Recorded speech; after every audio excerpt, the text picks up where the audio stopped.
Darmley. Narmley. Batley. Blackdyke. Bradford. Bradford. Bradford. Bramley. Rawdon. Carveley. Clovergreaves. Dewsbury. Dudley Hill. Farsley. Farsley. Fulneck. Garsley. Houghton. Hebden Bridge. Leeds. Leeds. Lowtown. Mythen. Old Dudley Hill. Pudsey. Pudsey. Queensbury. Stanningley. Winchington. There's a story attached to that, you see. Something which has an origin story. There's a lot of memories. 2008. 25 years ago. 1994. 1992. 1988. 1984. 1980s. 1975. 1960. I remember that. 50 years ago. So I remember that. 1950s. 1949. 1933. 1836. 1810. 1783. I remember. I was born in 23. I was born 1933. I look up at the window many times thinking, oh, I was born in that room, yeah. I was born in Bradford. I was born in Hull. I'm from Leeds. I think I was born in Ricketshire Lane. Church Lane. Green Lane. Priestley Drive. Swinner. Top of the street. Varley Street. Wesley Street. Richard Shaw Lane, yes. I remember, because I remember. I remember. So I remember that. I remember, because I remember. I remember. So I remember that. I remember, because I remember. I remember. My auntie lived next door. She lived in the second house. A back-to-back house. 2 up and 1 down and a cellar head. Full stop. He had a coal cellar and the coalman would bring it up the path, open up the grid and shoot it down into a coal cellar. Cellars were really useful because they were cold and that's where you kept your food. No facilities in those houses. They used to put the washing out and it came in black spots from the soot, you know. You can imagine with all the mills round. But that was life.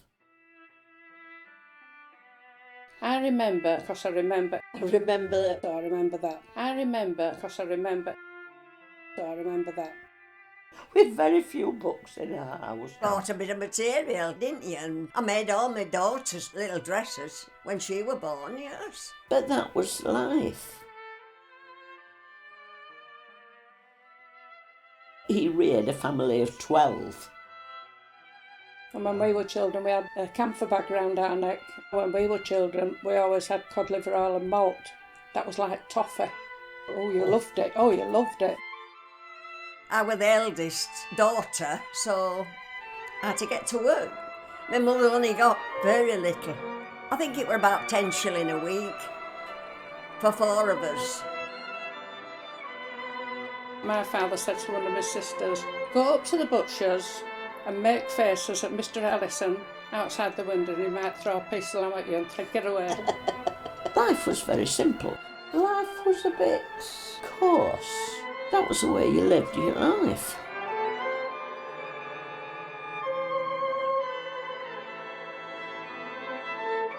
Doctors cost money and people had the remedies. The medical book. Everybody had a medical book. And it was like going on internet to find out what you ail, which is dangerous. But they were more accurate, I would think, because they were basic, with all these remedies. Oh, herbs and all kinds of manner of things that you bought at the chemist. There were potions, not pills, in those days. Malt and cod liver oil with Parish's chemical food. You had that when winter started. Different processes, you see. I went to school in a place not too far away called Hetmondwike. I went to Primrose Hill. Eagleswick School. I enjoyed school, but I didn't like maths. Miss Naylor lined up every morning, looked at your shoes, and I loved polishing shoes. My dad was in the Scots Guards, and I remember him spitting polish, and I loved cleaning my shoes.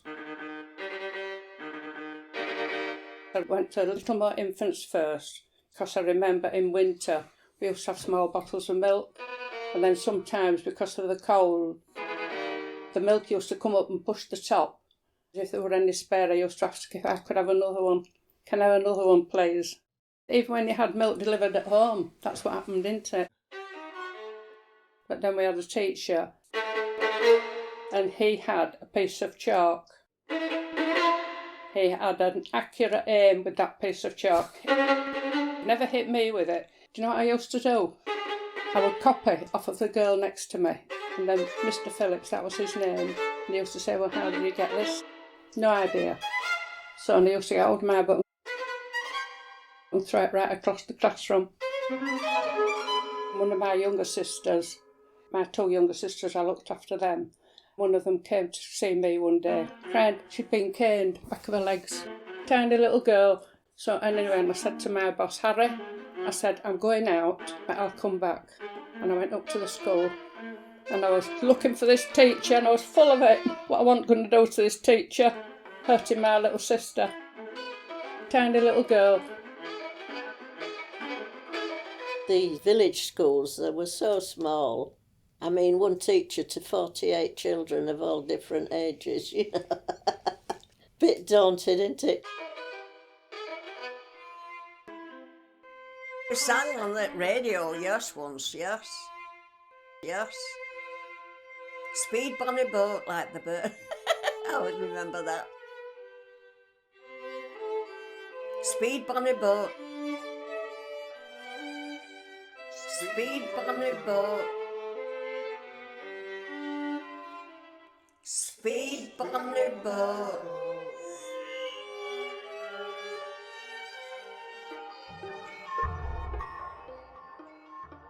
When you first leave school, we were very quiet. I think confidence comes with age, doesn't it? I have a lifetime of textiles. I liked school, yes, I did. I left at 14. 14 when I left school. Well, I was only 14 when I started work. I left school at 15.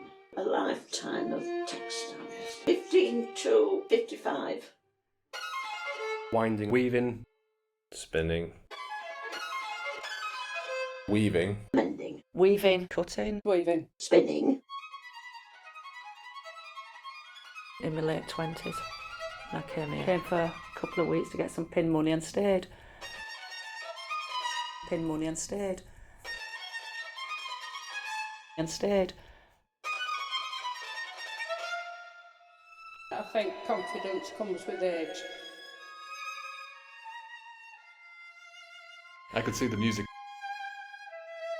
I could see the music. The music of the machines. Of the machines. Of the machines. Of the machines. Winding, weaving, spinning, Twisting. Cutting, picking, felting, carding. Weaving, Spinning. weaving, Mending. Weaving. blending, Weaving. dyeing, finishing, beauty and mechanical movement. Bird's eye, chalk stripe, dogtooth, houndstooth, black pinstripe, grey, shark skin, White. puppy tooth, blue tweed, brown, Scarlet, beauty and mechanical movement. How would you interpret looms clashing? Of the machines.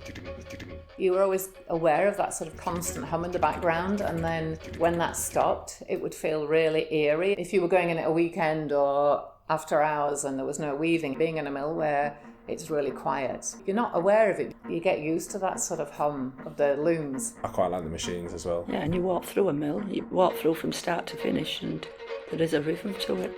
The weavers themselves, I mean, they were incredible women. It was, in a lot of cases, it was the hearing. Each loom has its own tune. They all sound a little bit different. Now, the weaver themselves, they would be amidst of all the looms, the noise would be absolutely horrendous, but they had the ability to let the overall background noise fade into the background, and they would hear their looms playing the tune. They would know instinctively if the tone or the pitch of any of their looms that they were running changed. They would know something was going wrong. What actually was going wrong by the sound of that loom. It could be the picking stick strap, the check strap was loose, something was coming in a rift on the heels, any numerous things, but they would know.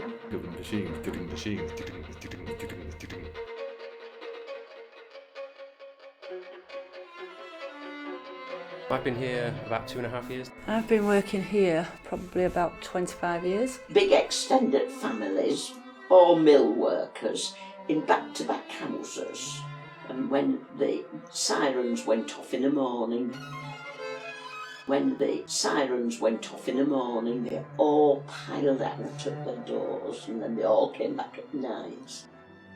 It almost becomes inevitable that you get offered a part-time job in the mill and then somehow you become absorbed, or by osmosis you end up working there full-time, you carry on.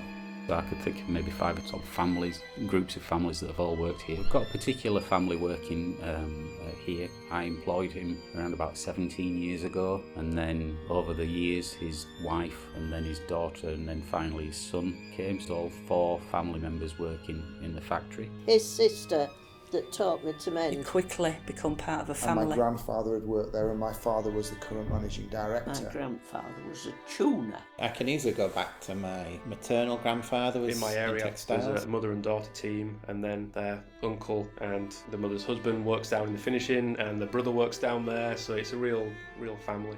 It's such a close community. Always listen to the workforce. But the camaraderie was always there. I always tell new starters, just ask anyone any questions and you'll get an answer and you'll feel right home. It's all about backbone, and we had to have plenty of that, I'll tell you, how we were at one time. I really love walking through that carding department. The machinery, the age of the machinery, the noise, the smell of the wool.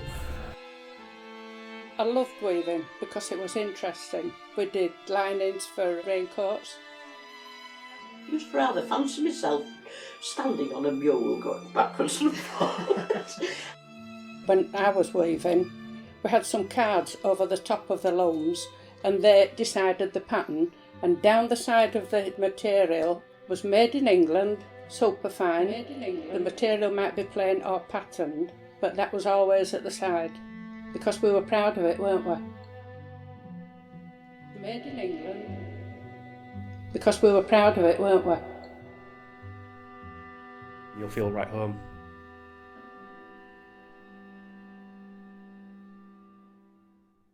We were running 36 looms.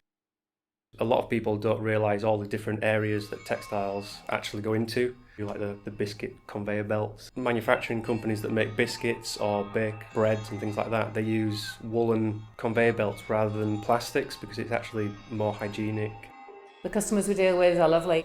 Coming up to a fashion show, it gets really crazy. They're bought by the large fashion houses. Australia, New Zealand, Barcelona, Beijing, Canada, China, Germany, Italy, Madrid, Japan, London, Milan, New York, Paris, Stockholm. Pudsey. A little mill in Bradford is producing fabric that ends up on the catwalks of the best fashion houses in the world. We do look at the next sort of step in technology with all the protective fabrics. We're on the 2nd generation of computers. Technology's moved on. Computers assist us with our colour matching. The way that things are woven, I think, has stayed the same for a long time. Or the main principles of it, but it's the way that it does it. So going from shuffle looms to rapiers to air jets, water jets, things like that. I don't know what the next step will be. The machines. They used to have day trips. That's a great day. Everybody looks forward to that. It's a real chance to blow some steam and have a laugh. Away day, where we basically just go do fun activities and mess around for a day. They take us all out once a year. They close the mill down and you take have us to on a make day up toy trip. cars or make up. I think you had to make a structure that held a certain amount of weight or run a marble down. And then afterwards we went to the local cafe down Richard Shaw Lane and had must have been a bit of supper or tea or whatever. Oh, we thought that were wonderful. It was a big exodus when people went on holiday.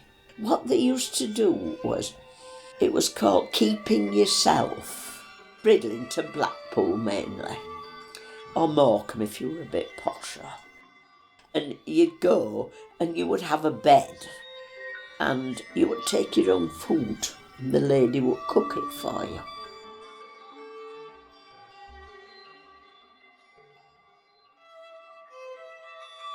Growing up as a child, there were 10 a penny in Pudsey. You could leave a job on a Friday and go work for another mill on a Monday. Farsley has a good industry with mills, most of which I think are shut now. All the mills in Pudsey were closed. I was made redundant at 2 places where I worked. Family businesses tend to be run with a different ethos. If the family shareholders are content to survive or to carry on, it's almost more important to carry on than it is to make profit. So they will accept that they don't make a dividend. They'll accept that the business isn't growing, but they don't want to be the generation that closes the doors and pulls the shutters down, because you're talking about businesses of easily 3 generations.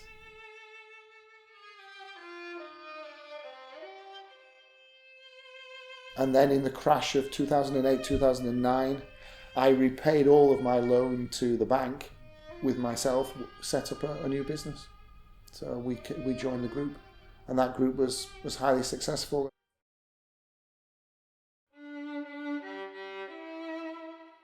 Big problem now is trying to have the skills from younger people, which sounds a long time ago now.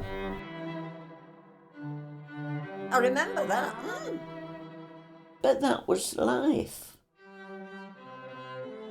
A long time ago. But that was life. It was called keeping yourself. I'm talking about a long time ago. There's a lot of memories.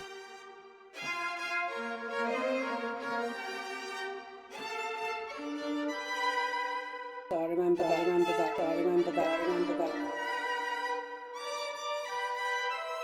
But that was life.